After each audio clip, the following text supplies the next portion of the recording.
ఓం శ్రీమాత్రే నమః. ఛానల్లోకి స్వాగతమండి.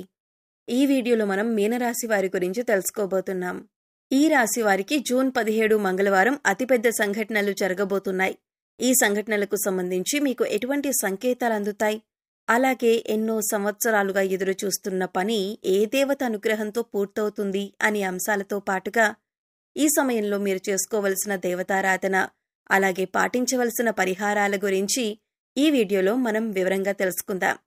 కానీ అంతకంటే ముందుగా మీరు కనుక మన ఛానల్ని ఇప్పటి వరకు సబ్స్క్రైబ్ చేసుకోకపోతే సబ్స్క్రైబ్ చేసుకొని పక్కనే ఉన్న బెల్ ఐకాన్ నొక్కి ఆల్ సెలెక్ట్ చేసుకుంటే మేము ఇలాంటి వీడియోస్ అప్లోడ్ చేయగానే ముందుగా మీకు నోటిఫికేషన్ వస్తుంది.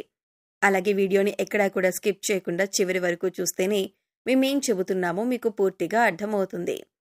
ఇక వివరాల్లోకి వెళ్ళిపోతే ముందుగా ఈ రాశివారి గురించి తెలుసుకున్నట్లయితే ఈ రాశివారు చాలా సున్నితమైన మనస్సును కలిగి ఉంటారు. ఎదుటివారు బాధల్లో ఉంటే వీరు వెంటనే రియాక్ట్ అయ్యి వారికి కావలసిన సహాయం చేస్తారు. అంటే అది మాట సహాయమైనా, ఆర్థిక సహాయమైనా వెంటనే చేయటానికి ముందుంటారు. ఈ రాశి వారికి అబద్ధాలు చెప్పటమన్నా, మోసం చేయటమన్నా అస్సలు ఇష్టం ఉండదు. అలాగే నా అనుకున్నవారు ఎవరైనా మోసం చేస్తే ఈ రాశివారు అస్సలు సహించలేరు. ఈ రాశివారు స్నేహితులతో అన్నీ షేర్ చేసుకోవటానికి ఇష్టపడతారు. పెద్దలంటే గౌరవ మర్యాదలను కలిగి ఉంటారు. ముఖ్యంగా ఈ రాశివారు గత కొన్ని సంవత్సరాలుగా ఎన్నో ఇబ్బందులు పడి ఉన్నారు. అది ఆర్థికంగా, మానసికంగా, అలాగే ఆరోగ్యపరంగా ఏదో ఒక అంశంలో ఇబ్బందులు పడుతూ వచ్చారు. కానీ ఇకపై మీకు అటువంటి ఇబ్బందులేమీ ఉండవు. మారుతున్నటువంటి గ్రహస్థితి కారణంగా మీరు గత కొన్ని సంవత్సరాలుగా పడుతున్న ఇబ్బందులన్నీ కూడా తొలగిపోతాయి. గతంలో మీరు చేపట్టిన ప్రతి పనిలో కూడా ఆటంకాలు కలిగిన సందర్భాలు కూడా ఉన్నాయి. కానీ ఇకపై మీకు ఈ సమయంలో ఆటంకాలు ఉండవు. మీరు ఎంతో కాలంగా ఎదురుచూస్తున్న మంచి సమయం వచ్చింది. ఆర్థికంగా నిలదొక్కుకోవటానికి కొత్త వ్యాపారం మొదలుపెట్టాలి అనుకున్నట్లయితే అది ఏ విధంగా చేయాలో తెలియక ఇబ్బందులు పడుతూ వచ్చారు. కొత్తగా ఏ రంగంలో ఇన్వెస్ట్ చేయాలి అనే ఆలోచన చేస్తున్నట్లయితే ఇది మీకు మంచి సమయంగా చెప్పుకోవచ్చు. ఎందుకంటే మీరు పనిచేసే ప్రతి పనిలో కూడా విజయం సాధించే సమయం ఇది. ఇది అన్నిట్లో కూడా అనుకూలమైన ఫలితాలను పొందుతారు. అయితే కొత్తగా మొదలుపెట్టే వ్యాపారం గురించి అనుభవజ్ఞుల సలహాలు తీసుకోండి. ఇంట్లో మీ పెద్దల సహాయ సహకారాలు తీసుకుని వారి సలహాతో వ్యాపారాన్ని ప్రారంభించండి. నిరుద్యోగస్తులకు కూడా అనుకూలమైన సమయమని చెప్పొచ్చు.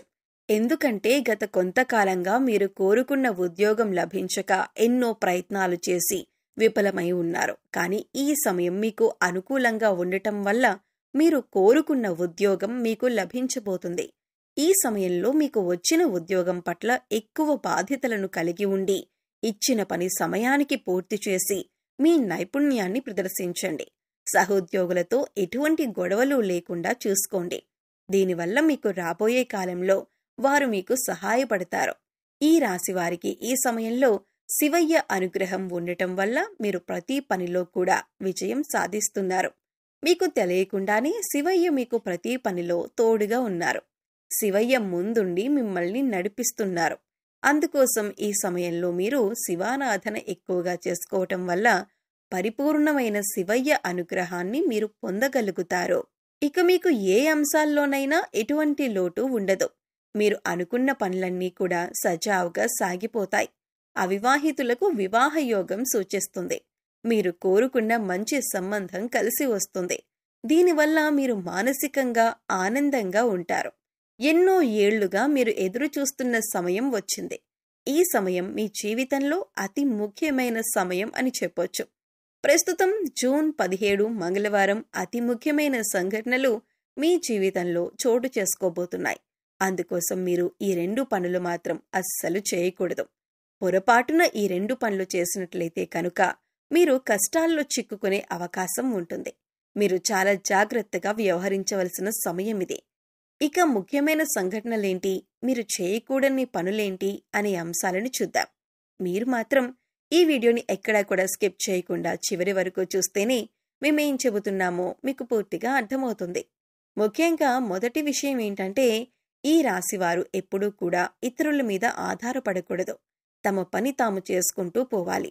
ఎప్పుడైతే మీరు ఇతరుల మీద ఆధారపడతారో వారు ఆ పని మీద అంత శ్రద్ధ పెట్టకపోవచ్చు. దానివల్ల పనిలో నాణ్యత తగ్గే అవకాశం ఉంటుంది.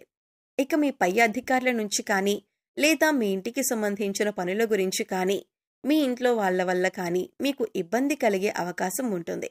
అందుకోసం వేరే వారి మీద మీ బాధ్యతలను పెట్టకండి. మీరు జాగ్రత్తలు తీసుకోవలసిన మరో ముఖ్యమైన అంశం ఏంటంటే నమ్మకం. అందర్నీ నమ్మి మీరు చిక్కుల్లో పడే అవకాశం ఉంటుంది. కాబట్టి ఈ సమయంలో ప్రతి ఒక్కరిని నమ్మటం అనేది అంత మంచిది కాదు.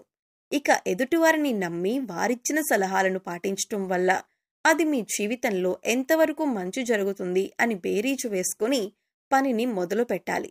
లేదంటే మీరు కష్టాలను కొని తెచ్చుకున్నట్లే అవుతుంది.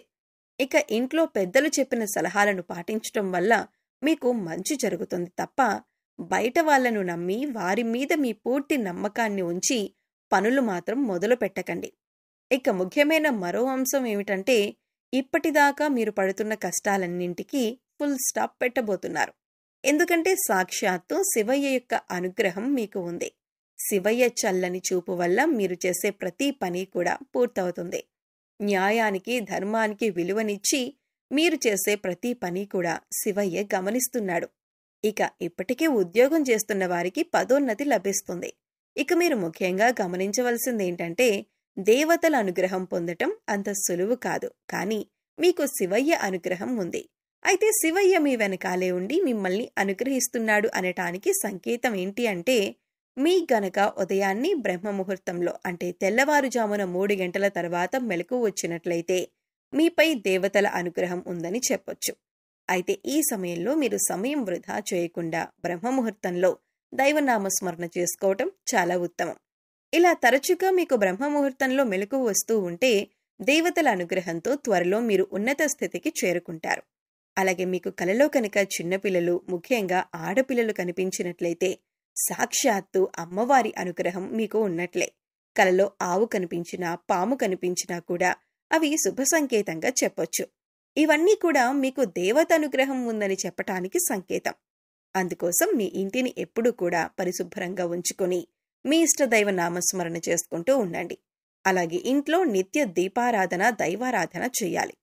ఇక మీరు ఏదైనా పని మీద బయటకు వెళ్లేటప్పుడు ఎటువంటి ఆటంకాలు లేకుండా పని పూర్తవ్వాలి అంటే కనుక మీరు బయటకు వెళ్లేటప్పుడు మీ పర్స్లో కానీ లేదా హ్యాండ్ బ్యాగ్లో కానీ 2 పువ్వున్న లవంగాలు తీసుకువెళ్ళండి. అలాగే ఆ పని పూర్తయి తిరిగి వచ్చిన తర్వాత ఇంటి బయటే ఆ 2 లవంగాలను తీసి పడేయండి. ఇలా చేయటం వల్ల మీరు బయటకు వెళ్లిన పని ఏదైతే ఉందో అది చిన్న పనైనా పెద్ద పనైనా సరే ఖచ్చితంగా మీరు విజయవంతంగా పూర్తి చేసుకోగలుగుతారు. ఒకవేళ లవంగాలు మర్చిపోయి ఇంట్లోకి తీసుకువచ్చినా కూడా ఏమీ కాదండి. కంగారు పడకుండా మీకు గుర్తొచ్చినప్పుడు ఆ 2 లవంగాలు తీసి బయటపడేయండి. ఇక ఈ సమయంలో మీరు చేసుకోవలసిన దేవతారాధన చూసినట్లయితే కనుక ఆడవారు ప్రతిరోజు కూడా తులసి మొక్క దగ్గర పసుపు కుంకుమ గంధం వేసి దీపారాధన చేసి 3 ప్రదక్షిణలు చేసి తులసి మొక్క దగ్గర ఉన్న మట్టిని బొట్టుగా పెట్టుకోండి. దీనివల్ల సుఖ సంతోషాలతో పాటుగా సౌభాగ్యం కలుగుతుంది. ప్రతినిత్యం నవగ్రహ స్తోత్రాలను చదువుకోండి. అలాగే హనుమాన్ చాలీసాను రోజుకి 3 సార్లు పఠించండి. ప్రతి శుక్రవారం లక్ష్మీదేవికి విశేషంగా పూజ చేయండి. మీకు సమయం ఉన్నప్పుడు శివనామ స్మరణ చేసుకోండి. సో చూశారు కదండి, మీనరాశి వారికి జూన్ 17 మంగళవారం జరగబోయే అతిపెద్ద సంఘటనలేంటి, ఏ దేవత అనుగ్రహంతో వీరు రాబోయే రోజుల్లో అదృష్టాన్ని పొందబోతున్నారు అనే అంశాలతో పాటుగా ఈ సమయంలో మీరు చేసుకోవలసిన దేవతారాధన అలాగే పాటించవలసిన పరిహారాల గురించి ఈ వీడియోలో మనం వివరంగా తెలుసుకున్నాం కదా. ఈ వీడియో మీకు నచ్చినట్లయితే లైక్ చేయండి. మీ ఫ్రెండ్స్ అండ్ ఫ్యామిలీ మెంబర్స్లో మీనరాశి వారు ఉంటే వారితో ఈ వీడియోని షేర్ చేసుకోండి. అలాగే ఇప్పటి వరకు మన ఛానల్ని సబ్స్క్రైబ్ చేసుకోకపోతే సబ్స్క్రైబ్ చేసుకొని పక్కనే ఉన్న బెల్ ఐకాన్ నొక్కి ఆల్ సెలెక్ట్ చేసుకుంటే మేము ఇలాంటి వీడియోస్ అప్లోడ్ చేయగానే ముందుగా మీకు నోటిఫికేషన్ వస్తుంది. మరొక చక్కటి వీడియోతో మళ్ళీ కలుద్దామండి. ఓం శ్రీ మాత్రే నమః.